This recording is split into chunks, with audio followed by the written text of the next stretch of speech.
Welcome students.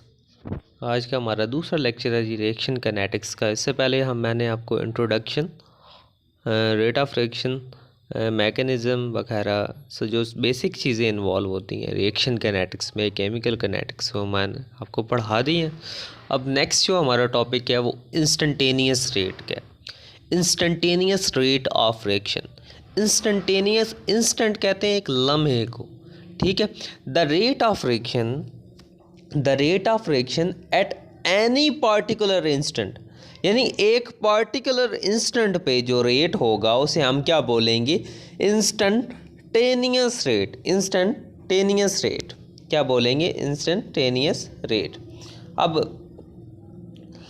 When time interval approaches to zero, जब हमारा time zero को approach करेगा तब हमारा जो एवरेज रेट होगा वो क्या हो जाएगा? इंस्टेंटेनियस रेट हो जाएगा। इंस्टेंटेनियस रेट देखो, इंस्टेंटेनियस, अब रेट तो आपको पता है हर लम्हे रिएक्टेंट रिएक्ट कर रहे हैं और प्रोडक्ट में क्या हो रहे हैं? कन्वर्ट हो रहे हैं। अब जो इंस्टेंटेनियस रेट होगा एट एक लम्हे पे जो रेट है वो हर लम्हे क्या हो रहा है? चेंज हो रहा है। एवरी मोमेंट पे क्या हो रहा है? चेंज हो रहा है। और ये देखो, जब रिएक्शन स्टार्ट होता है तो रिएक्टेंट तेज़ी के साथ रिएक्ट करते हैं। पीछे आपको पढ़ाया था कि वो कर्व तेज़ी के साथ क्या बढ़ती है? प्रोडक्ट तेज़ी के साथ बनते हैं विद यानी बिगनिंग में जो रेट होता है वो ज़्यादा होता है। इंस्टेंटेनियस रेट फास्ट, यानी रिएक्शन फास्ट क्या करता है? प्रोडक्ट की तरफ बढ़ता है, रिएक्टेंट रिएक्ट करते हैं और प्रोडक्ट में कन्वर्ट होते हैं। यानी बिगनिंग पे क्या होता है? फास्ट होता है और स्लो हो जाता है at the end of reaction. अब जो एवरेज एंड इंस्टेंटेनियस रेट होते हैं वो क्या होते हैं? The average and instantaneous rate are equal only for one instant. एक इंस्टेंट, एक लम्हे पे जाके वो क्या होते हैं? इक्वल होते हैं एट एनी टाइम इंटरवल। यानी जब एक रिएक्शन हुआ उसमें एवरेज और इंस्टेंटेनियस रेट जो उनसे हैं वो किसी एक लम्हे पे जाके इक्वल होंगे, वो कोई भी टाइम हो सकता है, ठीक है। एवरेज रेट क्या था? एवरेज रेट था बिटवीन टू स्पेसिफिक इंटरवल, या total change in concentration divided by total time, उसे हम क्या कहते थे? एवरेज कह देते थे। और इंस्टेंटेनियस रेट जो उनसा है the rate of reaction at any particular instant. ये 2 नंबर की डेफिनेशन आ जाती है पेपर में, रावलपिंडी बोर्ड में 2 नंबर का वो सवाल पूछ लेता है। What is instantaneous rate, what is average rate, what is rate of reaction, what is order of reaction, what is rate law. ये चीज़ें दो ये शॉर्ट क्वेश्चन में आने वाली हैं, लॉन्ग क्वेश्चन में नहीं आने वाली, ठीक है। लेकिन अगर ये चीज़ आपको आती होगी कि रेट लॉ क्या होता है, ऑर्डर ऑफ रिएक्शन कैसे निकालते हैं, तो इसमें से एमसीक्यूज़ बन के आ सकते हैं, ठीक है। आगे जाके हमने जब बड़े टॉपिक्स को स्टडी करना है, ठीक है, वहाँ पे आपको ये बेसिक कंसेप्ट काम आएंगे। अब देखो, कंसिडर अ रिएक्शन। देखो, कंसिडर अ रिएक्शन, एक आपने बात याद रखनी है, the rate of reaction is equal to minus dA/dt। अब dA का मतलब है चेंज, माइनस क्यों लगाया हमने इसके साथ? क्योंकि A क्या है? रिएक्टेंट है। A क्या है? रिएक्टेंट है। ये with the passage of time क्या हो रहा है? कम हो रहा है, ठीक है। B के साथ हमने पॉजिटिव क्यों लगाया है? कि क्योंकि B क्या है? प्रोडक्ट, और ये with the passage of time क्या हो रहा है? इंक्रीज हो रहा है, ठीक है जी। अब where dA and dB are change in concentration of A and B। अब नेगेटिव साइन क्या इंडिकेट करता है? कि आपके जो A है, जो रिएक्टेंट है, उसकी कंसंट्रेशन क्या हो रही है? कम हो रही है with the passage of time. So rate of reaction को हम d/dt भी लिख सकते हैं कि change in concentration of reactant और product with respect to time. when dx is the change in concentration and dt is change in time. अब specific rate constant या वेलोसिटी कांस्टेंट क्या होता है? पेपर में डेफिनेशन आती है, define specific rate constant, define velocity constant. अब जब आप रिएक्टेंट की कंसंट्रेशन को क्या कर लेते हैं? यूनिटी कंसिडर कर लेते हैं। यूनिटी का मतलब 1 कंसिडर कर लेते हैं, तो आप उस टाइम पे जो रेट होगा वो स्पेसिफिक रेट हो जाएगा, या वेलोसिटी कांस्टेंट भी उसे क्या कह देंगे। अब नेक्स्ट है जी हमारा, देखो अब जो वेलोसिटी कांस्टेंट होता है, वेलोसिटी कांस्टेंट वो चेंज होता है टेम्परेचर के साथ। जैसे जैसे आप टेम्परेचर चेंज करेंगे आपका जो वेलोसिटी कांस्टेंट होगा, जो स्पेसिफिक कांस्टेंट होगा, वो क्या हो जाएगा, चेंज हो जाएगा। अच्छा, फॉर एग्जांपल हमने एक रिएक्शन को क्या किया, कंसिडर किया, हमने एक रिएक्शन को कंसिडर किया। अब रेट ऑफ रिएक्शन किन पे डिपेंड करता है, रिएक्टेंट पे डिपेंड करता है। अब आपने छोटी क्लासेस में पढ़ा है जो रिएक्टेंट के कोफिशिएंट होते हैं वो क्या बन जाते हैं, उसकी पावर बन जाते हैं। क्या बन जाते हैं, उसकी पावर बन जाते हैं। अब दिस रिएक्शन, अब ये जो हमने रिएक्शन लिखा, यानी कि एक रिएक्शन लिखा और उसका रेट ऑफ रिएक्शन लिखा, rate of reaction K into A की पावर ए बी की power B, this equation is called rate law. इस इक्वेशन को हम क्या कहते हैं, rate law. In the rate law of reaction the K is constant and that is called specific rate constant. अगर तो हम रिएक्टेंट में ए की भी कंसंट्रेशन 1 मोल पर DMQ ले रहे हैं, बी की भी कंसंट्रेशन 1 मोल पर DMQ ले रहे हैं, तो रेट ऑफ रिएक्शन क्या हो जाएगा, constant.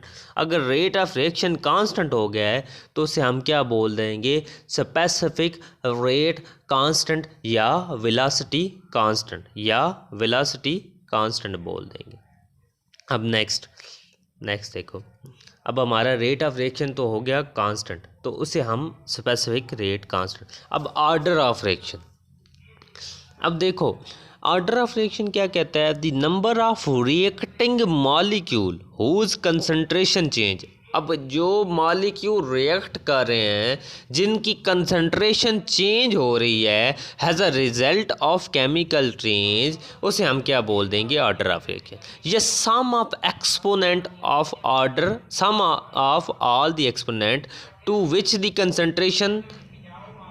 Concentration in rate equation आ रहा है। अब देखो ये हमारे पास रिएक्शन ऊपर लिखा हुआ, अब हमने इसका क्या लिखा, रेट लॉ लिखा। रेट लॉ में देखो पावर्स क्या हैं, अब इन पावर्स को अगर आप ऐड कर देना, इन पावर का सम ले लें तो वो क्या हो जाएगा, ऑर्डर हो जाएगा। क्या हो जाएगा आपका, ऑर्डर। यानी A प्लस B क्या हो जाएगा, इस रिएक्शन का क्या हो जाएगा, ऑर्डर हो जाएगा।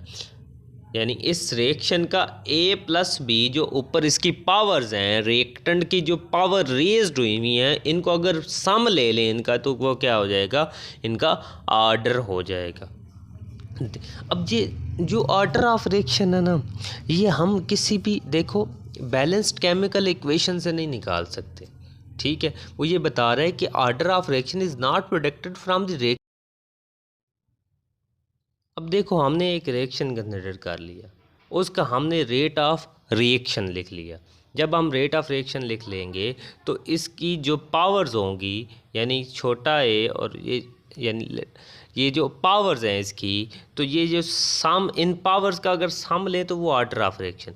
बट ऑर्डर ऑफ रिएक्शन ये एक्सपेरिमेंटल क्वांटिटी है, ये थ्योरेटिकल क्वांटिटी नहीं है। आप इसको बैलेंस्ड केमिकल इक्वेशन से नहीं निकाल सकते, बल्कि आप इसको क्या निकाल लेंगे, एक्सपेरिमेंटली क्या करेंगे, डिटरमाइन करेंगे।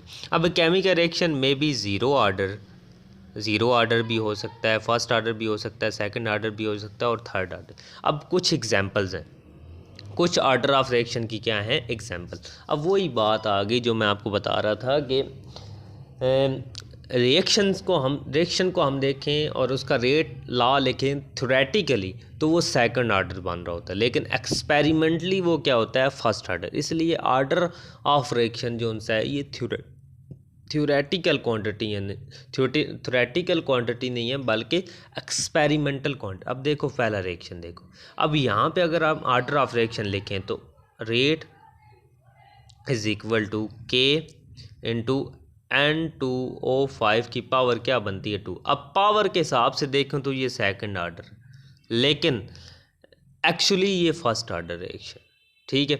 अब दूसरे में देखो, दूसरे में ये सेकंड ऑर्डर है, ठीक है, नज़र आ रहा है 1 और 1 वन वन वन और वन प्लस वन टू हो गए, ठीक है। अब तीसरे में देखो ये थर्ड ऑर्डर है, यानी कि टू और इसकी पावर क्या है वन, टू प्लस वन, हमने सम ले लिया जो रेज्ड पावर उसका, तो थर्ड ऑर्डर निकल आया। इसी तरह FeCl 3, ये देखो यहाँ पे तो 8 बन रहे हैं लेकिन थर्ड ऑर्डर रिएक्शन, ठीक है, एक्सपेरिमेंटली हमने निकाला, ठीक है। इन दिस रिएक्शन देखो 8 molecule of reactant take part but it is third order reaction, the reaction complete through 2 steps। अब जो देखो यहाँ पे एक मैं आपको एक और बात जनरल नॉलेज के लिए बताता चलूँ कि जो एक सिंगल स्टेप में रिएक्शन हो रहा होता है, जो सिंगल स्टेप में रिएक्शन हो रहा होता है उसे हम एलिमेंट्री रिएक्शन बोलते हैं। क्या बोलते हैं? Elementary reaction. जो मोर देन वन स्टेप में हो रहा होता है उसे हम सेकेंडरी रिएक्शन या कम्प्लेक्स रिएक्शन बोलते हैं, कम्प्लेक्स रिएक्शन या सेकेंडरी रिएक्शन। अब मैंने आपको बताया था जब एक रिएक्शन एक से ज़्यादा स्टेप्स में हो रहा हो तो उसका हम रेट या ऑर्डर कहाँ से निकालते हैं? स्लोएस्ट स्टेप से निकालते हैं। देखो स्लोएस्ट स्टेप से निकालते हैं। The reaction complete through 2 steps. अब जो इसका FeCl3+6 पोटाशियम आयोडाइड से मिलके FeI2 पोटाशियम क्लोराइड और आयोडीन मिलता है, तो इसका ऑर्डर क्या है? Third order reaction. अब pseudo first order reaction. Pseudo का मतलब है झूठ मूठ का, ठीक है, झूठ मूठ का। The reaction which involve more than one molecule but they obey first order rate equation. ये झूठ मूठ का जो, यानी उसमें रिएक्टेंट तो मोर देन वन हो लेकिन वो ओबे करे first order rate equation, is called pseudo first order reaction. यानी hydrolysis of tertiary butyl bromide, अगर हम हाइड्रोलिसिस करवाएं तो वो क्या है? Pseudo first order reaction. अब in this reaction water is used as solvent. अब जो वाटर है वो लार्ज एक्सेस का मतलब ये है कि ये बहुत ज़्यादा क्वांटिटी में क्या है हमारे पास वाटर बस। So it's concentration remain constant. जो इसकी कंसंट्रेशन रहेगी वो रिमेन क्या रहेगी? Constant. So therefore reaction is an example of pseudo first order. अब ये भी पेपर में यानी कि डेफिनेशन आ जाती है, what is pseudo first order reaction, ठीक है। ऑर्डर ऑफ रिएक्शन की डेफिनेशन आ जाती है। वैसे भी आपको ऑर्डर ऑफ रिएक्शन को पता होना चाहिए कि क्या होता है। आगे हम मॉलिक्यूलरिटी का इंशाल्लाह स्टडी करेंगे, वो क्या होती है और ऑर्डर ऑफ रिएक्शन क्या होता है, इन दोनों में डिफरेंस पता करते हैं।